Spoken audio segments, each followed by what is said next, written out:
특이한 사례를 발견했는데, 이분들은 아까 말한 신탁 전세 사기의 피해자이긴 한데 수탁자인 신탁회사에게는 대항할 수가 없거든요. 그런데 신기하게 임차권 등기가 경료가 됐어요. 그 다음에 심지어 어떤 분은 수탁자인 신탁회사를 상대로 임대차 보증금 반환 청구 소송을 했는데 승소를 했어요.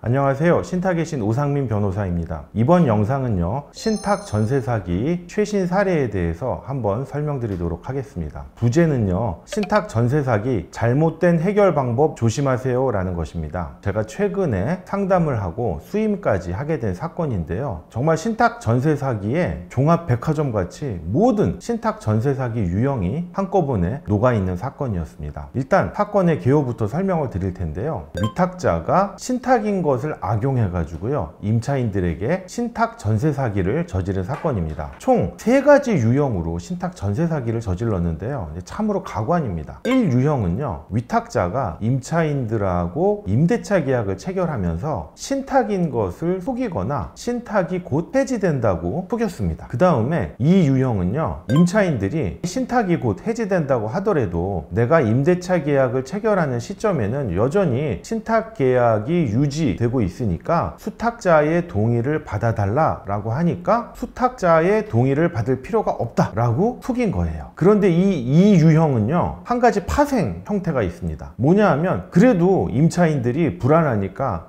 그렇다면 수탁자의 동의가 필요 없다고 하더라도 보증금은 위탁자의 계좌가 아닌 수탁자의 계좌로 일단 입금을 하겠다 그래가지고요, 이 유형은 위탁자가 수탁자의 동의가 필요 없다 라고 속였지만 그 파생형으로 임차인들의 요구에 의해서 임대차 보증금을 위탁자의 계좌가 아닌 수탁자의 계좌로 넣은 그런 유형이 파생 형태로 하나 있습니다. 그 다음에 3유형은 뭐냐면요, 임차인들이 나는 모르겠고 무조건 수탁자 동의서를 받아달라 라고 하니까 이 위탁자가 어쩔 수 없이 수탁자 동의서를 받아주는데요, 이게 위조된 수탁자 동의서입니다. 제가 보니까 한눈에 봐도 이상해요. 물론 부동산 신탁회사가 발급하는 임대차 동의서 양식이 각각 달라요. 다르긴 한데 거의 대부분 베껴 쓰기 때문에 신탁회사별로 아무리 다르다 그래도 그 기본 포맷은 동일하거든요. 그래서 저희 같은 신탁 전문 변호사가 보면은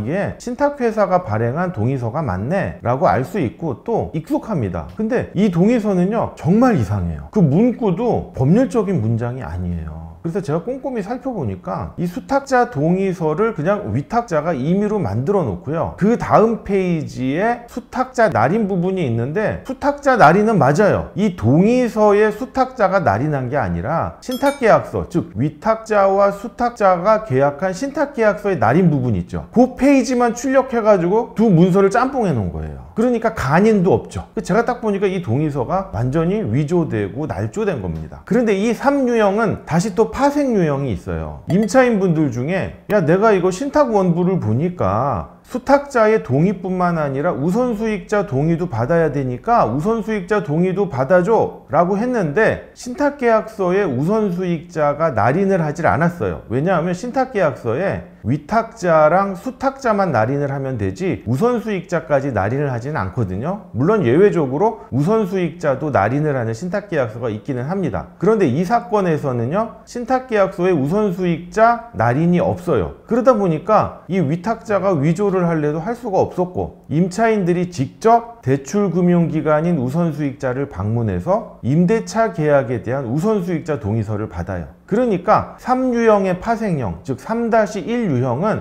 수탁자 동의서는 위조된 걸로 받기는 했는데 우선수익자 동의서는 정상적인 것으로 받았습니다. 정말 이렇게 위탁자가 할 수 있는 신탁 전세 사기의 모든 유형이 한꺼번에 녹아져 있어요. 자, 이걸 다시 한번 표로 설명드리면, 1유형은 신탁인 것을 속이고 또한 신탁이 곧 해지된다고 속이고 임대차 계약을 체결한 경우입니다. 그 다음에 2유형은 임차인들이 수탁자 동의서를 요구하니까 수탁자 동의를 받을 필요가 없다, 이거 내가 관리하는 물건이다 라고 속여서 수탁자 동의서를 받아주질 않습니다. 다만 2-1 유형은 임대차 보증금을 위탁자의 계좌가 아닌 수탁자의 계좌로 납부하는 파생형이 있었고요, 3유형은 임차인들이 그래도 수탁자 동의서를 달라라고 요구하니까 위조된 수탁자 동의서를 발급을 해줬습니다. 그리고 파생형인 3-1유형은 수탁자 동의서는 위조된 것으로 발급됐지만 우선수익자 동의서는 정상적인 것으로 발급이 되었습니다. 그럼 제가 방금 설명드린 1, 2, 3유형은요 완전 신탁 전세 사기의 전형적인 표본들입니다. 이 위탁자가 임차인들의 요구사항이 많아질수록 점점 사기 범행이 진화하고 있잖아요.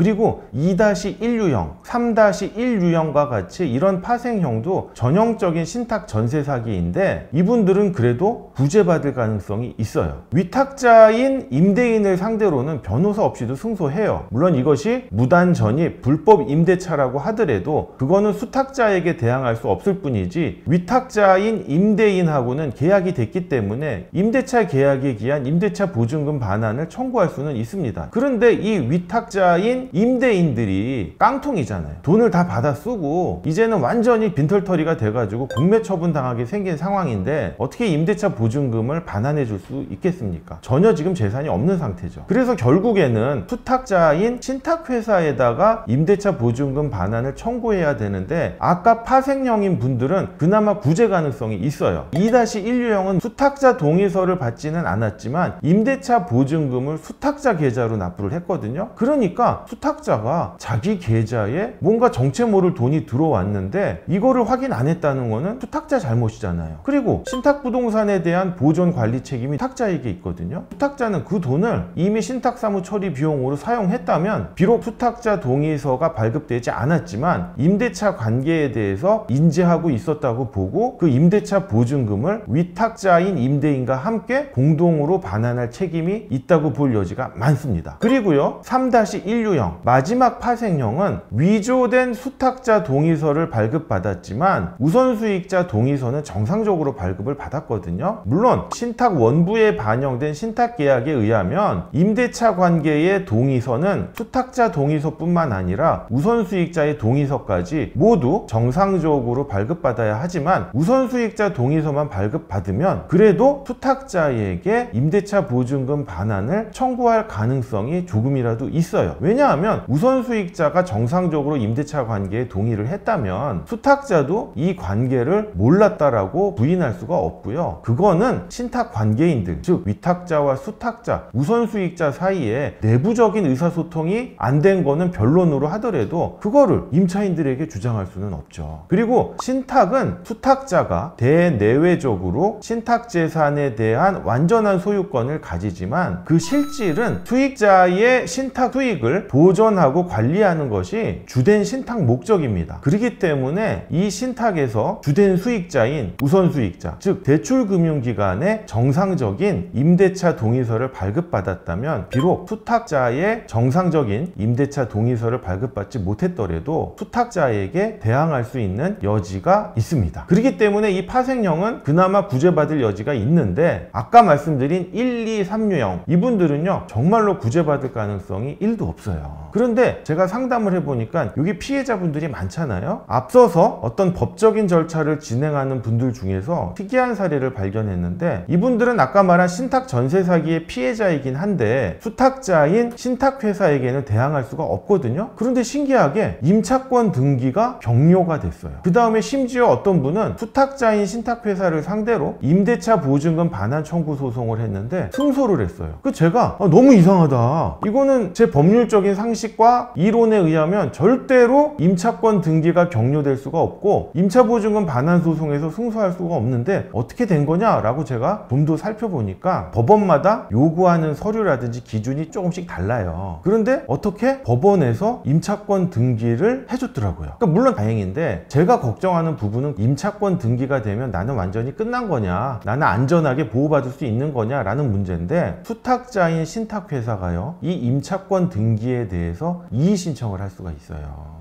더더군다나 이게 공매 처분이 돼서 낙찰자에게 그 신탁부동산의 소유권이 이전되면 이 낙찰자가 이 기존의 임대차 관계를 확인할 거 아니에요? 근데 딱 보니까 이 사람은 수탁자 동의서를 받지 않았네? 또는 수탁자 동의서를 받았는데 위조된 동의서를 받았네? 그러면 이 임차권 등기에 대해서요 이의 신청을 합니다. 설령 임차권 등기로 인해서 배당을 받으셨다 하더라도요 그 배당 과정에서요 배당 이의를 해요. 그럼 무사히 배당 절차에서 배당을 받았다 하더라도요 마지막으로 부당이득 반환 청구가 가능합니다. 그렇기 때문에 임차권 등기가 된 것까지는 다행인데 그게 끝이 아니다. 나중에 불씨가 남겨져 있는 거다 라고 설명을 드리고 싶고요. 그 다음에 신탁회사를 상대로 임대차 보증금 반환 청구 소송을 했는데 정말 희한하게 임차인 분들이 승소를 했어요. 근데 제가 판결문을 보니까 신탁회사가 아무런 대응을 하질 않았더라고요. 제가 신탁회사 속사정은 모릅니다. 위조된 수탁자 동의서를 보고 내가 동의를 해줬네 라고 착오를 일으켰거나 아니면 이분들이 피해자니 그냥 내가 힘 빼고 소송에서 져야지 이런 신탁회사의 내부적인 속사정이 있었는지는 모르겠지만요 이 동의서가 위조된 것을 아시고 소송을 하면 나중에 그 돈을 토해내는 게 문제가 아니라 형사적으로 소송 사기죄가 성립합니다. 그 다음에 내가 판결도 확정됐고 판결에 따라서 돈을 받았으니까 이제 끝난 거 아니야 라고 생각하시겠지만 여전히 민사적으로는요 부당이득 반환 청구가 성립하고 그 판결에 따라서 강제 집행을 하더라도 청구이의 소송으로 방어가 가능합니다. 그러니까 임차 보증금 반환 청구 소송에서 신탁회사를 상대로 승소 판결을 받았다 하더라도요 여전히 불씨가 남아있을 뿐만 아니라 형사적으로 소송 사기죄까지 처벌될 수 있는 위험성이 있다는 겁니다. 그렇기 때문에 이와 같은 해결책은 좀 더 고민하시고요 신탁 전문 변호사에게 자세히 상담을 받으셔서 정말 이렇게 진행하는 게 맞는지 아니면 신탁회사의 담당자를 찾아가셔서 정확한 신탁회사의 속사정을 들어보시고 그와 같은 행동을 취하시는 게 바람직할 것이라고 생각합니다. 본 영상을 통해서요 최근에 일어났던 신탁 전세 사기의 최신 사례를 알아볼 수 있는 계기가 되었으면 좋겠습니다. 본 영상이 도움이 되셨다면 구독과 좋아요 부탁드립니다. 감사합니다.